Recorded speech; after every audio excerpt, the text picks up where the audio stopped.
안녕하십니까. 오늘도 귀한 시간을 함께하게 해주신 하나님께 감사를 드립니다. 오늘은 타락 이후에 영과 혼과 몸에 대한 영혼 몸 1을 시작하겠습니다.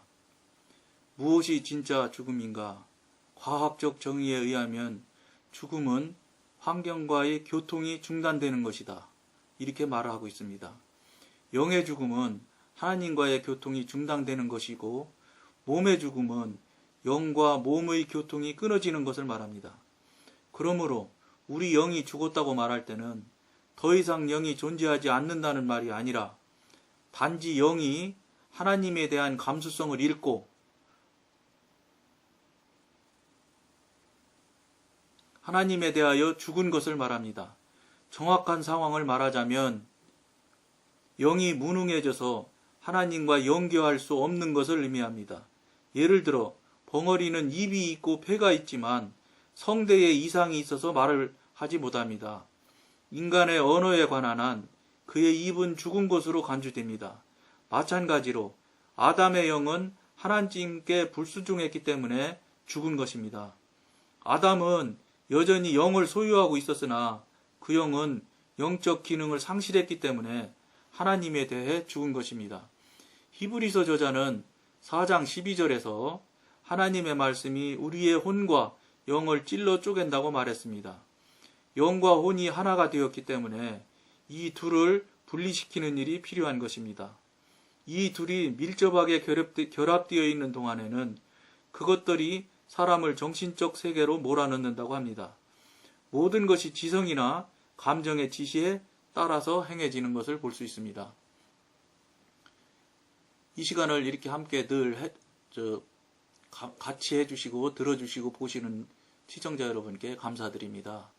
간절히 바라고 원하기는 여러분들이 저와 함께 하면서 늘 기도를 같이 해주시길 같이 동역해 주시고 기도로 도와주셨으면 참 감사하다는 말씀을 누차 자주 드립니다.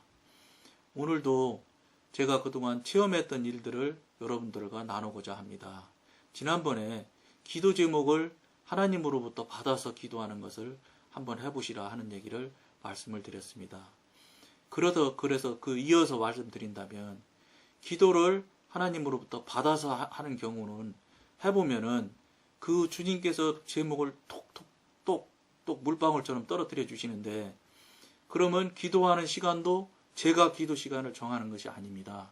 어떤 분들은 1시간을 채우느라고 시계를 봐가며 하는 분, 2시간, 3시간 이렇게 하면서, 물론 저도 영성훈련을 받은 초기에는 숙제가 기도를 하루에 5시간씩 하라고 숙제를 내준 적이 있습니다. 그때는 시계를 봐가면서 정말로 5시간을 채워가면서 걸어가면서도 기도하고, 어쨌든지 차 속에서도 속으로 방언기도 하고, 또 걸어가면서 또 조그만 소리로 방언기도 하고 하면서 5시간씩을 시간을 봐가면서 한 적이 있습니다. 근데 물론 이것이 처음에 필요한 그 교육의 순서대로 하면 기도가 5시간씩 해야 되는 게 필요한 것 같았습니다. 왜냐하면 그 시간을 억지로라도 채워서 자꾸 시간을 채워가면서 기도 시간을 늘려가니까, 그러다 보니까 기도가 나도 모르게 늘어나는 것도 알 수 있었습니다. 그러고 특히나 그런 시간들을 오랜 시간을 기도하려고 하다 보니까 특히 분명하고 확실한 것이 무엇이 분명하고 확실하냐면, 구성기도, 즉 말로 하는 기도는 한계가 있습니다. 아무리 말을 잘하는 변호사님일지라도 5시간 절대 못합니다.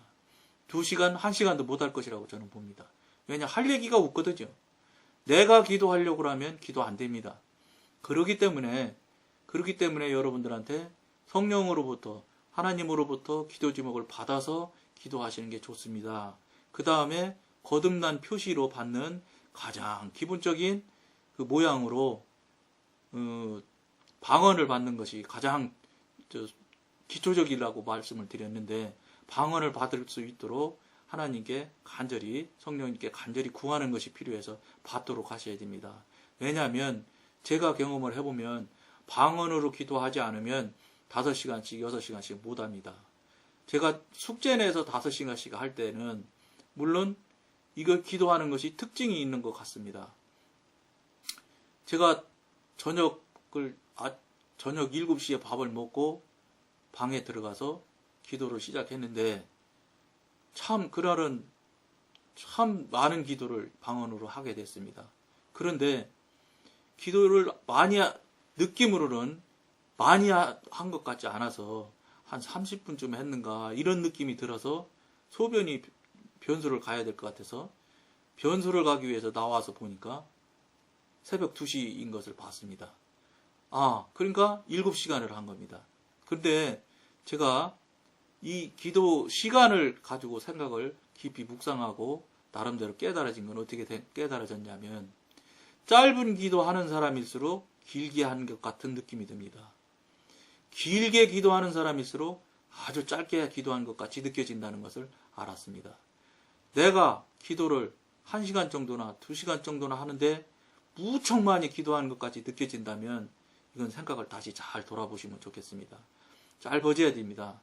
2시간 아니라 5시간 했는데도 꼭 느낌은 한 5분 한 것처럼 오늘 어떤 분한테 유튜브에서 말씀을 들어보니까 노래 3곡 한 것 같은데 3일이 지나갔더라 이렇게 말한다는 사람을 제가 유튜브에서 목사님 말씀하는 걸 들었습니다. 비슷한 것 같습니다. 긴 시간 하고 더 하나님과 깊이 들어가는 기도를 하면 할수록 시간이 짧은 것 같은 느낌이 드는 것 같습니다. 혹시 이 방송을 보시는 분들 중에 너무 자기가 길게 하고 많이 한다고 느끼고 또 내가 기도 많이 하는 사람이야 이러고 느끼는 사람이라면 다시 한번 자신을 내놓고 성령님께 분별을 받는 게 참 필요할 것 같습니다. 분별받는 건 아주 좋은 일이거든요. 그분한테 성령님께 자꾸 분별 받아야 제가 어디 있고 현재 영의 위치가 어디 있는지를 알 수 있습니다. 그래야 돌아볼 수 있고 그래야 무릎 꿇고 주님을 구할 수도 있는 것입니다.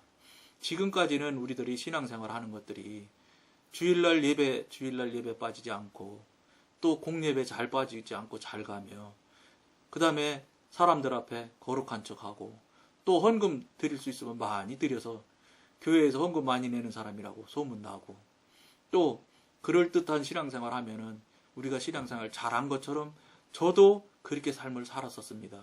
그런데 이것을 성령님과 교제하면서 성령님으로부터 조명을 받고 분별을 받아보면 이거는 아무 소용없는 예배가 아닙니다. 예배라고 말씀드릴 수가 없고 굳이 표현을 한다고 하면 교회 놀이 하는 겁니다. 교회 놀이 해가지고서는 교회 우리가 원하는 하늘나라 못 간다고 저는 감히 말씀드릴 수 있습니다. 그렇기 때문에 우리나라 교회가 빛이 되지 못하고 소금이라고 하지만 소금이 녹지를 못합니다. 녹은들 무엇 하겠습니까? 자기 이름 내기에 바빠서 그저 무슨 기부나 하고 무슨 큰일이나 했으면 여러 우리 목사님들이나 여러 중직자들, 항중직들 사진 찍기 좋아하지 않습니까? 보여주고 남한테 자랑하려고 하는 도구로 그런 일들을 하니 이게 절대 빛이 될 수가 없고 녹아지는 소금이 될 수가 없는 것입니다. 그러다 보니까 한국에서 개신교가 이 모양이 돼서 제일 믿지 못할 종교가 개신교가 지금 됐다는 소리를 들을 수가 있습니다. 그리고 또 사실 현실적으로 교회에서 교인들이 자꾸 떠나갑니다. 실력 있고 능력 있는 사람들은 교회에 계속 나오지 않습니다. 이러니 이것은 무엇을 말합니까? 이게 우리가 삶을 잘못 살았다는 것을 반증할 수 있다고 볼 수 있습니다. 특별히 우리 젊은 친구들이 신앙생활 안 합니다. 교회 나오지 않습니다. 지금 모든 교회들이 지금 젊은 세대가 없어서 난리이고 아우성인 것을 여러분들도 잘 알 것입니다. 이것은 무엇이냐? 우리가 바른 생활을 하지 못했기 때문입니다. 신앙생활은 보이는 종교생활은 잘하고 있었는지 모르지만 믿는 자로서 하나님을 앞서가서 하나님과 교통하고 교제하는 사람으로서 바르게 삶을 살아드리지 못하기 때문에 이 모양이 된 것 같다고 저는 감히 말씀드릴 수 있습니다. 이제부터는 개신교 믿는 우리부터 아무 소리 하지 말고 시끄럽다 소리 나지 않게 아무 말 하지 말고 그저 묵묵히 정말로 예수가 되고 예수를 닮는다고 하지 말고 직접 어느 곳에 있든 어느 자리에 있든지 간에 직접 예수가 되어서 예수의 삶을 직접 살아드리면 저 사람 내가 믿는 내가 믿는 하나님은 없지만 저 사람 믿는 한 분이 누군지 하나님이라면 나도 그 하나님 믿어보겠다.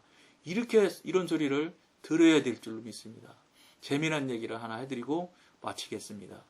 어떤 장로님이 계셨다고 그럽니다. 그런데 시장에서 이분은 꼭 채소를 늘 사가는데 채소상을 하는 분이 그분을 유심히 보시게 된 겁니다. 어떻게 해서 유심히 보게 됐냐면 이분은 마지막 거의 장이 끝날 만한 시간쯤에 사람들이 다 사가고 난 데쯤에 꼭 채소를 사러 오신답니다. 그러면서 다른 사람들은 채소를 다 좋은 것만 골라가고 좋은 것만 싸게 골라가려고 하는데 이분은 순서를 어떻게 잡느냐, 안 팔리고 부스러진 채소를 계속 사가는 겁니다. 돈도 물론 당연히 안 깎고요. 그런 걸 보면서 이분이 이상한 사람도 다 봤다. 그러면서 한 번, 두 번, 세 번 이게 횟수가 계속 늘어났습니다. 그러다 보니까 채소 가게 주인이 누구시며 뭐 하시는 분인지 물어보니 나중에 그분이 밝혔습니다. 나는 어느 교회의 장로입니다. 근데 나는 다른 사람들처럼 좋은 것 골라서 제일 싼 가격에 살라고 한다고 하면 그건 하나님이 살아가는 방법에 맞지 않다고 보기 때문에 나는 가장 품질이 낮을지라도 값은 깎지 않고 해서 이 채소를 사다가 그렇게 해서 만드는 채소나 싱싱해서 가지고 가서 눈에 보기는 조금 좋을런지 모르지만 결국은 김치 담아 먹어보면 거기라는 것을 그분이 얘기를 하는 걸 그 채소가게 주인이 듣게 됐습니다. 이분이 한 번 하고 말은 것이 아니라 계속해서 아무 말도 없이 불평불만하지 않고 항상 기쁜 마음으로 하다 보니 그 채소가게 주인이 신앙생활을 했다는 그런 소리를 제가 들었습니다. 근데 더 재미난 것은 제가 직접 체험한 일인데 시골을 결혼식장이 있어서 가본 적이 있었습니다. 시골에 보니까 농협에서 거기도 똑같이 배추를 한 단에 100원씩 판다고 써 있는 것입니다. 근데 그 예식장 옆에 그 농협이 있어서 다 보게 됐습니다. 그래서 우르르 여러분들이 많이 갔습니다. 가서 배추를 사는데 100원인데 한 포기에 100원인데도 막 좋은 것을 고르더라고요. 그래서 제가 참 안타깝더라고 눈으로 볼 때. 그래서 제가 막 뭐라고 그랬습니다. 100원인데 뭘 고르나 그냥 이거 파는 농민의 마음을 생각해봤냐. 그 마음 생각해서 그냥 가자. 그냥 숫자만 세서 넣으라. 그런데 거기서 연세가 많이 드신 권사님 말씀이 사람이 참 못됐지요. 이거 공짜로 준다고 할지라도 우리 교인들은 골라서 가려고 할 겁니다. 이걸 얘기를 하는 걸 제가 직접 들었습니다. 그 말을 듣고 저도 저 자신도 많이 생각을 했습니다. 그럼 나는 과연 어떻게 했겠는가? 말은 저도 그랬지만 과연 정말 그렇게 할 수 있었을까? 자신 없었습니다. 그러면서 물론 영성훈련을 계속했고 차곡차곡 주님께서 주신 은혜로 오늘날까지 여기까지는 왔지만 그 권사님 말씀이나 제 자신을 돌아볼 때 너무 빈약하고 약했던 것을 고백합니다. 우리 그분 말대로 100원일지라도 당연히 고른다는 것입니다. 우리 하나님 믿는 우리는 예수님 닮자고 하는 우리는 예수가 되자고 하는 청취자 여러분들은 고르지 마는 그 조그만 마음입니다. 그 크다고 하면 클 수 있지만 아주 적을 수 있습니다. 요 조그만 요것을 넘어갈 수 있는 우리들이 신앙이 된다면 이 세상에 이 어렵고 힘든 세상에 우리들이 정말로 녹아지는 소금이요 비칠 수 있는 빛이 되는 것이 아닌가. 큰 것 생각하지 말고 너무 큰 것 넓은 것 생각하지 말고 그렇다고 드러내놓을 것도 없고 그저 보이지 않는 곳에서 정말로 진심으로 하나님을 바라보면서 하나님이 보실 때 어떤 걸 기뻐하실까 이런 생각을 우리가 하면서 삶을 살아간다면 참 좋을 것 같습니다. 오늘은 여기서 마치겠습니다. 감사합니다.